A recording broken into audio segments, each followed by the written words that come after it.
Assalamualaikum warahmatullahi wabarakatuh. Perkenalkan, nama saya Lica Syafitri dengan NIM 2423250036, kelas 4B PIAUD. Di sini saya akan membahas tentang perkembangan nilai agama dan moral pada anak usia dini. Yang pertama itu akan kita bahas adalah pengertian. Jadi, pengertian perkembangan agama dan moral anak usia dini itu adalah proses berkembangnya kemampuan anak dalam mengenal ajaran agama, memahami nilai-nilai kebaikan, serta membedakan perilaku yang baik dan juga yang salah. Pada masa ini, perkembangan agama dan moral menjadi dasar pembentukan karakter yang akan mempengaruhi anak hingga dewasa. Terus yang kedua ada karakteristik perkembangan agama dan moral pada anak usia dini, yaitu ada meniru perilaku orang dewasa. Anak usia dini itu belajar melalui pengamatan dan juga peniruan. Mereka cenderung mencontoh apa yang dilakukan oleh orang tua, guru, maupun orang di sekitarnya. Oleh karena itu, lingkungan yang baik itu sangat penting dalam membentuk perilaku sang anak. Terus juga mengenal Tuhan dan juga ibadah sederhana. Pada tahap ini, anak mulai diperkenalkan kepada konsep Tuhan sesuai agamanya. Anak juga mulai mengenal kegiatan ibadah seperti berdoa, mengucapkan salam, dan juga mengikuti kegiatan keagamaan bersama. Selanjutnya mengikuti doa-doa pendek. Anak mulai mampu menghafal dan juga mengucapkan doa-doa pendek yang sering diajarkan dalam kehidupan sehari-hari, seperti doa sebelum makan, doa sebelum belajar, doa sebelum tidur. Terus ada juga memahami perilaku baik dan juga buruk. Nah, anak mulai mengenali tindakan yang dianggap baik dan juga tindakan yang dianggap tidak baik. Misalnya, anak memahami bahwa dengan berbagi dengan teman adalah perbuatan yang baik, sedangkan memukul teman itu adalah perbuatan yang tidak baik. Selanjutnya, anak menunjukkan sikap jujur, sopan, dan juga peduli. Yang ketiga ada faktor yang mempengaruhi perkembangan agama dan moral pada anak usia dini. Yang paling utama itu adalah faktor keluarga, yang kedua ada sekolah, yang ketiga lingkungan sosial, dan yang keempat adalah media dan juga teknologi. Nah, lingkungan keluarga itu merupakan lingkungan yang pertama bagi anak dan juga lingkungan yang utama, karena orang tua itu berperan penting dalam mengenalkan agama, mengajarkan nilai moral, serta memberikan contoh perilaku yang baik. Kebiasaan yang diterapkan di rumah akan sangat mempengaruhi perkembangan sang anak. Yang sekolah adalah menjadi tempat anak memperoleh pendidikan agama dan moral secara lebih terarah. Guru bisa membantu anak untuk memahami nilai-nilai kebaikan melalui pembelajaran, pembiasaan, dan juga kegiatan sehari-hari di sekolah. Yang ketiga ada lingkungan sosial. Teman sebaya dan juga masyarakat juga mempengaruhi perkembangan moral anak.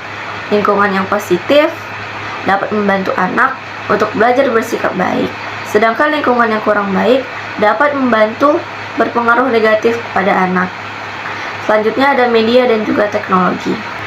Saat ini, anak itu banyak terpapar media digital dan juga teknologi. Penggunaan media yang tepat dapat menjadi sarana pembelajaran agama dan moral yang baik untuk anak. Namun, tanpa pengawasan, media juga dapat memberikan pengaruh yang kurang baik terhadap perilaku sang anak. Yang keempat ada contoh stimulasi perkembangan agama dan moral pada anak, yaitu bisa berdoa sebelum dan juga sesudah kegiatan.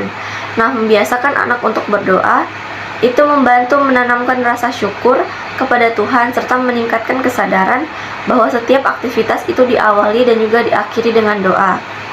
Selanjutnya ada mengucapkan salam. Mengajarkan salam dapat menumbuhkan sikap santun, menghormati orang lain, serta mempererat hubungan sosial dengan teman dan juga lingkungan sekitarnya. Ada juga kisah Nabi dan juga tokoh teladan. Nah, cerita tentang Nabi dan juga tokoh teladan juga dapat menjadi media pembelajaran yang menarik bagi anak. Melalui cerita tersebut, anak dapat memahami nilai kejujuran, kesabaran, keberanian, serta tanggung jawab. Yang terakhir ada belajar jujur dan juga bertanggung jawab. Anak perlu dibiasakan berkata jujur, mengakui kesalahan, serta bertanggung jawab terhadap tugas dan juga barang miliknya. Kebiasaan ini akan membantu pembentukan karakter yang baik untuk sang anak. Yang kelima ada peran guru dan juga orang tua. Nah, peran guru adalah sebagai teladan, pembimbing, serta pemberi penguatan terhadap perilaku positif anak. Guru juga menciptakan lingkungan belajar yang mendukung pembentukan nilai agama dan moral melalui berbagai kegiatan-kegiatan pembelajaran. Untuk orang tua, itu ia memiliki peran yang sangat besar karena anak lebih banyak menghabiskan waktu di rumah bersama orang tuanya. Orang tua bertugas mengenalkan agama, membimbing ibadah, serta mengawasi perilaku sang anak, dan juga memberikan contoh sikap yang baik dalam kehidupan sehari-hari sang anak. Kerjasama antara guru dan orang tua itu sangat diperlukan agar nilai-nilai agama dan moral yang diajarkan itu dapat diterapkan secara konsisten oleh anak. Nah, yang terakhir itu adalah keterkaitan dengan nilai Islam. Dalam pendidikan Islam, perkembangan agama dan moral itu bertujuan untuk membentuk akhlak mulia pada anak sejak ia usia dini. Nilai-nilai yang ditanamkan itu meliputi jujur atau siddiq, amanah, disiplin, tanggung jawab, sopan santun, kasih sayang, dan juga tolong menolong.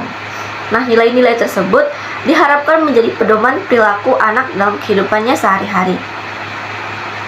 Rasulullah SAW bersabda, "Sungguhnya aku diutus untuk menyempurnakan akhlak yang mulia." Hadis riwayat Ahmad. Nah, hadis tersebut menunjukkan bahwa pembentukan akhlak merupakan tujuan yang penting dalam ajaran Islam. Oleh karena itu, pendidikan agama dan moral perlu ditanamkan sejak usia dini agar anak itu tumbuh menjadi pribadi yang beriman, berakhlak baik, dan juga bermanfaat bagi lingkungan sekitarnya. Nah, jadi kesimpulannya adalah perkembangan agama dan moral itu pada anak usia dini merupakan proses yang penting dalam pembentukan karakter. Perkembangan ini dipengaruhi oleh keluarga, sekolah, lingkungan sosial, serta media dan juga teknologi. Melalui stimulasi yang tepat dan kerjasama antara guru dan orang tua, anak dapat tumbuh menjadi pribadi yang memiliki keimanan yang kuat, berakhlak mulia, serta mampu menerapkan nilai-nilai kebaikan dalam kehidupannya sehari-hari. Nah, itulah tadi teman-teman materi yang dapat saya sampaikan. Mungkin ada kurangnya, saya mohon maaf. Wabillahi taufiq wal hidayah. Wassalamualaikum warahmatullahi wabarakatuh.